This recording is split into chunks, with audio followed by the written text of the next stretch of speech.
Liedvollende Barmherzig, gelüft aus Gott, den Herr von aller Welt. O Herr, mein Gott, mein Hafen, mein Innerdach. Wie kann ich dich zerrutscht ernehmen? Sie wird auch Morde, wo man Baustelle wieder vor Verherrlichung. Oder den Hexeloquenten oder vor Luf.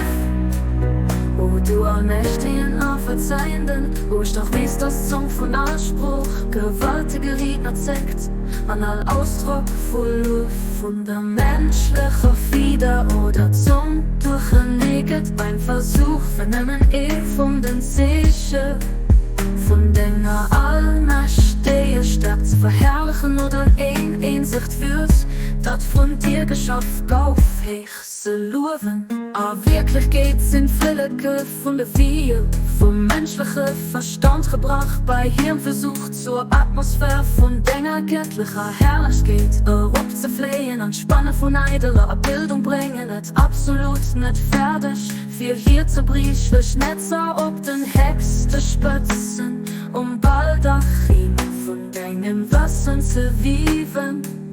Es geht für mich also kein anderen Ausweg, dem mich schwach Mängel zuzugehen. Und es geht für mich kein anderer Weg an den Hälfte von Armut an entbieren. Aber Wirklichkeit aus Dumpfigkeit, dich zu begreifen, der Sens vom Verstehen, a Geständnis, vom Mängel dat Einsicht Mittel, bei dich zu kommen, so wie von Armut. Quell von echtem Reichtum.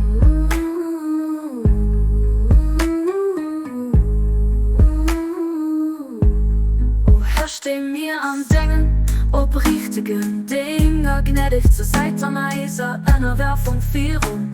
Dinger, hey, Schwerstock, Eisern, Eisen bieten, und den göttlich Helligkeit, aber fisch Eis damit ran, einer Werfung 400 dir von Dinger.